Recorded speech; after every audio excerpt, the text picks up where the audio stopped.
around we go. Didn't think you would ever believe in me. Now I see it 'cause now they're in my dreams.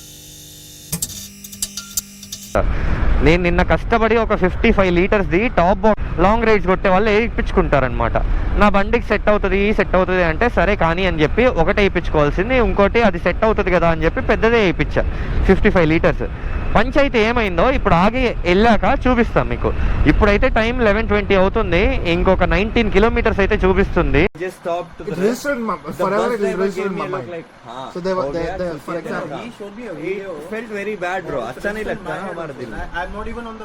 Exactly. So I was on the right. So yesterday you showed me the video, right? Today. Yeah.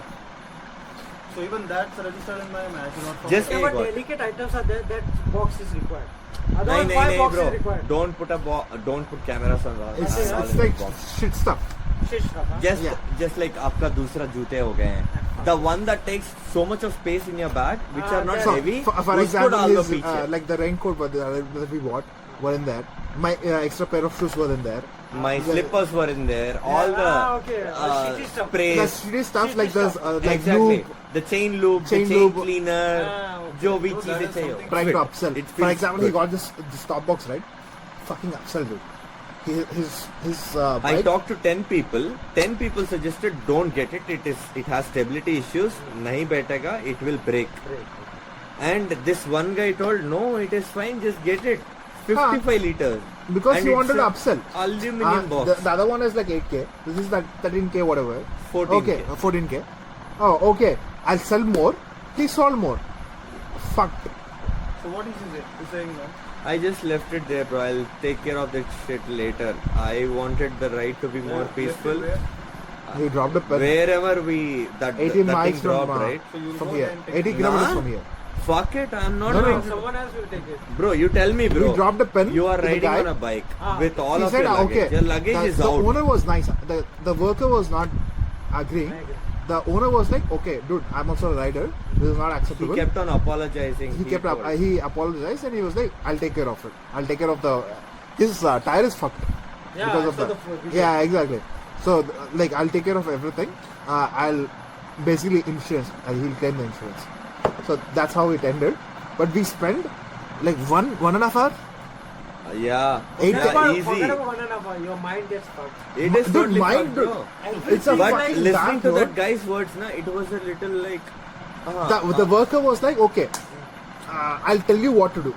He didn't. He's like, He's telling. He no, himself he's don't like, know what I'll to call do. you back in 5 minutes.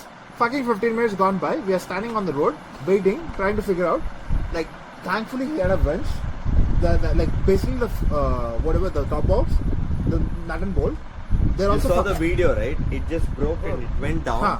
It was hanging on to that, like holding on to the deer light. So I had the wrench. He helped me out. We just took out the box and we just tossed it aside. What else can we do, bro? Luggage or the top box? Luggage is more important. So బేసిక్గా మనం మాట్లాడుకోవాల్సింది 4 points అండి. 4 పాయింట్స్లో first point వచ్చి అసలు ఏమైంది, second point అసలు ఎంత damage అయింది, ఏమేమి డ్యామేజ్ అయ్యాయి, థర్డ్ పాయింట్ అసలు ఎంత కాస్ట్ అయింది, టోటల్గా ఎంత లాస్ అయింది, ఫోర్త్ పాయింట్ వాళ్ళతో మాట్లాడినప్పుడు, ఫస్ట్ కంపెనీతో మాట్లాడినప్పుడు రియాక్షన్ ఏమైంది, కంపెనీ మేనేజర్తో నేను మాట్లాడినప్పుడు నాకు మాట్లాడి ఇది పిచ్ చేసి ఇన్స్టాల్ చేసి అంతా అయినప్పుడు ఆ డిస్కషన్ అప్పుడు ఉన్న అతనితో ఏమైంది, ఫిఫ్త్ పాయింట్ అసలు ఓనర్తో మాట్లాడినప్పుడు టోటల్గా రెజల్యూషన్ ఏమైంది, ఏం అవ్వబోతుంది, ఇప్పుడు పరిస్థితి ఏంటి. సో ఫస్ట్ విషయం మాట్లాడుకుంటే యాక్చువల్గా ఏమైందంటే నేను హంపీ దాకా వెళ్తూ ఉన్నాను అంటే ఆన్ ద వే మీకు చూపిస్తాను డ్యామేజ్. సో ఇక్కడ మనకి చూస్తే రైట్ సైడ్ ఇటు మనకు ఒకటి ఉంది. సో సేమ్ అలానే లెఫ్ట్ సైడ్ కూడా అది ఉంటుంది. ఇది మొత్తం సెటప్ని సాడిల్ స్టే అంటారనమాట. లెఫ్ట్ సైడ్ ఒకటి వస్తుంది, వెనకాల ఒక ప్లేట్ లాగా వస్తుంది. మీకు ఇక్కడ కనిపిస్తుంటే ఇక్కడ మీకు ఇది ఒకటి వెల్డింగ్ స్పాట్ కనిపిస్తుంది. ఇక్కడ కూడా అలానే ఇక్కడ ఒక వెల్డింగ్ స్పాట్ ఉంది, దీనికి వెల్డ్ అయిందనమాట. సో వెళ్ళిన బంప్కి చూస్తే ఇదిగోండి ఇటు సైడ్ది. ఇదైతే నేను స్క్రూతో ఇప్పేశాను. ఇక్కడ ఈ వెల్డింగ్ ఉంది కదా, అటు సైడ్ అది కూడా ఇరిగిపోయింది అనమాట, వెయిట్ క్యారీ చేయలేక. సో బేసిక్గా ఒక 4-5 పీపుల్ని అడిగితే అయితే వద్దు, మనకి అల్యూమినియంది సెట్ అవ్వదు మన బండి దీనికి, ప్లాస్టిక్ది అన్నారు. కానీ ఇక్కడ వచ్చినప్పుడు నాకు బాగుండి మాట్లాడి ఒక బాగానే టైం స్పెండ్ చేశారు అక్కడ టెక్నీషియన్, సీనియర్ టెక్నీషియన్ డిస్కషన్ అంతా పెట్టి వేయాలా వద్దా అని. ఆఫ్టర్ ఎవ్రీథింగ్ వేసేసారు. సో సెటప్ ఎలా ఉంటుందంటే ఇలా ప్లేట్ ఇలా వస్తుంది, ప్లేట్ మీద బాక్స్ అనేది కూర్చుంటుంది అనమాట, అది ఈజీగా తీయడానికి అలా. సో ఇలా ఉన్న బాక్స్ నేను వెళ్తున్నా, నేను అప్పుడే ఒక బస్ని ఓవర్టేక్ చేశాను ఒక 45-50లో. అది పక్కకు ఆగినట్టు ఆగి మళ్ళీ వాడు ఇలా తిరిగాడు సేఫ్. కానీ మనం రైడర్స్ బ్రేక్ కన్నా ముందు రైట్ సైడ్ స్పేస్ ఉంటే వెళ్ళిపోతాం కదా, అలా ఓవర్టేక్ చేశాను. లెఫ్ట్కి వచ్చాను, మళ్ళీ లెఫ్ట్కి వచ్చే లోపల బస్ నాకు జస్ట్ వెనక ఉంది. అప్పుడు ఆ ప్లేట్ అనేది ఇలా ఇక్కడి నుంచి ఇది బ్రేక్ ఆఫ్ అయిపోవటం, ఇలా తిరిగి ఇలా కిందకు వచ్చేసి దీనికి పడి రుద్దుకోవటం. మీరు చూసారు కదా డ్యామేజ్ అంతా, ఇది బెండ్ అయిపోయి అంతా. సో ఇదైతే వెంటనే నేను అక్కడ వెళ్ళాక హంపీలో హేమర్తో కొట్టేసి ఇది వెంటనే సెట్ చేపేసుకున్నాను, ఎందుకంటే నెంబర్ ప్లేట్ అది ఇంపార్టెంట్ కాబట్టి. సో ఈ డ్యామేజ్ ఒకటి, నెంబర్ ప్లేట్ అయితే అది నేను సెట్ చేసేసుకున్నా. ఈ మెయిన్ అయిన డ్యామేజ్ వచ్చి ఈ శాడిల్ స్టే, టైర్, దాని తర్వాత బాక్స్. అది కాదు అంటే నెక్స్ట్ అయిన మెయిన్ డ్యామేజ్లో ఆ బాక్స్లో ఉన్న కంటెంట్.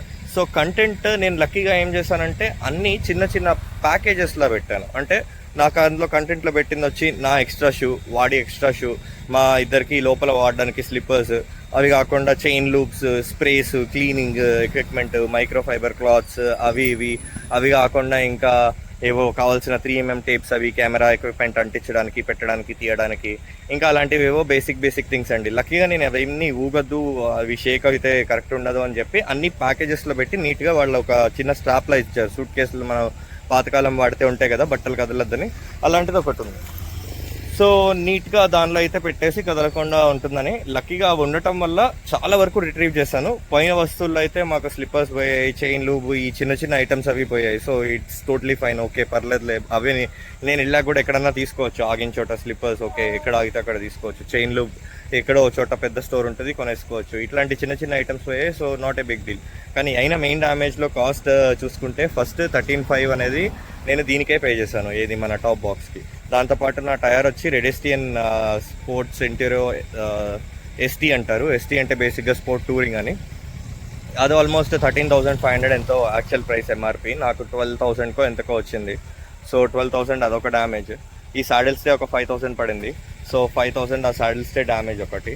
ఆ 5,000 కాకుండా మన నాది రెయిన్ కోట్ ఒకటైతే మొత్తానికే నాతో ఉంది, కానీ మొత్తం హోల్స్ పడిపోయి ఇంకా అన్యూజబుల్ అన్నట్టు. నేను వాడాను, మొత్తం నా లోపల నేను తడిచిపోవటం అయింది. అది కొన్న నెక్స్ట్ డేనే అది అయింది. సో అది ఒక 1350 ఎంతనో అయింది, నాకు కరెక్ట్ ప్రైస్ తెలియదు. సో సంథింగ్ అరౌండ్ ఆ ప్రైస్ రేంజ్లో అయితే ఉంది అది. సో ఇవి టోటల్ డ్యామేజ్ అంతా క్యాల్కులేట్ చేసుకుంటే 5 + 12 17 ఇది ఒక 1350 విచ్ ఇస్ లైక్ 2850 ప్లస్ ఒక 13,500. నా మ్యాథ్ కొంచెం week. So 33,000 something. So close to 32,000 అనుకుందాం. సో అదైతే నాకైనా డ్యామేజ్ టోటల్గా. సో ఇదన్నీ పక్కన పెడితే యాక్చువల్గా నేను ఇన్స్టాల్ చేయించాక నాకు ఎవరైతే పిచ్ చేశారో వాళ్ళకే నేను ఫస్ట్ కాల్ చేయడం జరుగుతుంది కదా. నేను వెళ్ళే ముందే చేశాను. సో ఇలా వాబుల్ అవుతుంది, మీకు ఆల్రెడీ వీడియోలో చూపించాను కదా, హ్యాండిల్ ఏదైతే షేక్ అవుతుందో అవన్నీ ఎక్స్ప్లెయిన్ చేశాను. ఇలా షేక్ అవుతుంది హ్యాండిల్, ఏం చేయాలి, ఏంటి పరిస్థితి. సో ఇప్పటికైతే వెళ్తున్నా నేను, లేట్ అయిపోయింది కాబట్టి. అంటే ఓకే మీరు వెళ్ళొచ్చాక మనం అయితే చెక్ చేసుకుందామని అలా మేము ఆల్రెడీ ప్లాన్ చేసుకొని రైడ్ అయితే స్టార్ట్ అయ్యడం జరిగింది. సో వెళ్ళాక చాలా డెడ్లీ సిచ్యువేషన్ అయింది. నాకు కొంతసేపు నేను షాక్ అయిపోయాను. రోడ్డు హైవే మొత్తం ఇప్పుడు ఎలా ఉంది చూస్తే మీకు వెల్ లిట్ ఉంది. హైవే కాదు, ఈ రోడ్ చూస్తే మొత్తం అంతా మనకి బట్ నేనున్న హైవేలో ఇలా లైటింగ్ లేదు, ఇంతే సింగిల్ లేన్ హైవే లాగా. మేము ఆపుతుంటే మమ్మల్ని ఒక దొంగలు ఏదో ఆపడానికి మగ్గింగ్ లాగా అలా ఎవరు ఆపకుండా, బస్సు వాళ్ళు కూడా ఆపకుండా వెళ్ళిపోయారు. పరిస్థితి అంత దారుణంగా ఉంది. ఇంకా మాకు కూడా అంతే అన్సేఫ్ ఫీల్ అయింది, ఎందుకంటే ప్లేస్ అలాంటిది, అలాంటి ప్లేస్లో ఆగిపోవాల్సి వచ్చింది. సో అవన్నీ దృష్టిలో పెట్టుకొని నేను కాల్ చేయగానే మేనేజర్ సో ఎంతున్నా ఆయన్ని అనడానికి లేదు, ఆయన డ్యూటీ చేస్తున్నాడు. ఆయన పవర్లో ఉన్నంత ఆయన చెప్పడానికి ట్రై చేశాడు. సార్ ఇలా మీరు ఏదో ఒకటి చేసి బాక్స్ అయితే బస్లోనో ఇందులో ఒక దానిలో వేసి పంపించేయండి హైదరాబాద్కి. మా దగ్గర రాగానే మేము దాన్ని రిట్రీవ్ చేసుకొని ఇక్కడ నేను మనిషిని పంపించి రిట్రీవ్ చేసుకుంటాను. రిట్రీవ్ చేసుకున్నాక అయితే మీకు దాని రీఫండో లేదంటే ఏదో ఒకటి ఫర్దర్గా చూద్దామని. నా పాయింట్, నా లగేజే ఫస్ట్ నేను ఎందులో పెట్టాలనేదే క్వశ్చన్ ఉంది. ఎందుకంటే నా టైల్ బ్యాగ్ చూసారు ఫుల్ ఉంది, నా బ్యాగ్ ఫుల్ ఉంది. అప్పటికే గూళ్ళు అన్నీ పోయాయి మా ఇద్దరివి. వాడి బ్యాగ్ ఫుల్, వాడు ల్యాప్టాప్ కూడా తెచ్చాడు అనమాట మీద నుంచి. సో అందులో పెట్టడానికి లగేజ్ లేదు, పెట్టిన ల్యాప్టాప్కి ప్రాబ్లం అవుతుంది. సో లగేజ్తో అదొక పెద్ద ప్రాబ్లం అయింది. వెళ్ళేటప్పటికే స్టంట్లు చేసుకుంటూ వెళ్ళామన్నమాట. సో మనోడికి అదే చెప్తుంటే అర్థం కావట్లేదు. సో ఫైనల్గా అయితే అందుకనే నేను అంత రైజ్ అయిపోయి అంత కోపంగా అంతా మాట్లాడాల్సి వచ్చింది. యూజువల్గా అయితే చాలా సాఫ్ట్ స్పోకెన్, కానీ ఇంకా అయినప్పుడు అలాంటిది అయినప్పుడు ఇంకా మనది మైండ్ ఇంకా వేరే లెవెల్లోనే ఉంటుంది. సో అదంతా అయ్యి ఆ డిస్కషన్ అయ్యాక ఓనర్ అయితే కొంతసేపటికి కాల్ చేయడం జరిగింది. ఓనర్ అయితే నేను వరుణ్ అన్న అని పిలుస్తాను, ఎందుకంటే ఆయన మా రైడింగ్ గ్రూప్లో ఉండే స్టార్టింగ్లో మంచి ఫ్రెండ్, క్లోజ్. సో అలా అని చెప్పి ఆయన వెంటనే కాల్ చేసి, బ్రో సారీ ఇలా అయింది, ఏదైనా కానీ ఫస్ట్ నిన్న వేసుకున్న బాక్స్ ఈరోజు అవ్వటం అంటే దట్ ఈస్ అన్యాక్సెప్టబుల్, మీరు ఎంతలో వెళ్ళినా కానీ. సో ఫస్ట్ మీరు సేఫ్ ఉన్నారా, మీకు ఏమైనా డ్యామేజ్ అయిందా అలా అడిగి అన్నీ కనుక్కున్నాక, సరే బాక్స్ అయితే మీరు పక్కన పడేయండి, మీరు ఈ వీడియో అన్నీ పంపించారు కదా, వీడియోతో పాటు మీరు నాకు ఒక రైటప్ రాసివ్వండి, నేను అయిన డ్యామేజ్ అంతా నేను రియంబర్స్ చేపిస్తాను, మీకు నేను పక్కా హెల్ప్ చేసి రెజల్యూషన్ అయితే పక్కా తెప్పిస్తాను, మీరైతే సేఫ్గా మీరు వెళ్ళాల్సిన డెస్టినేషన్కి రీచ్ అవ్వండి, చాలా లేట్ అయిపోయింది కదా అని అయితే సో స్టేటస్ అప్డేట్ వచ్చాక నేనైతే మీకు నెక్స్ట్ ఏమైంది, అసలు ఏంటి ప్రాసెస్, ఎలా అవుతుంది అవన్నీ చెప్తానమాట. సో ఇప్పటిదాకా అయితే బాగానే హెల్ప్ఫుల్ ఉండి అన్ని అప్డేట్స్ ఎప్పుడు కాల్ చేసినా వెంటనే ఇవ్వటం అయితే జరిగింది. సో నెక్స్ట్ ఫర్దర్ అప్డేట్ రాగానే నెక్స్ట్ వీడియోలో అయితే నేను మీకు అప్డేట్ ఇస్తాను.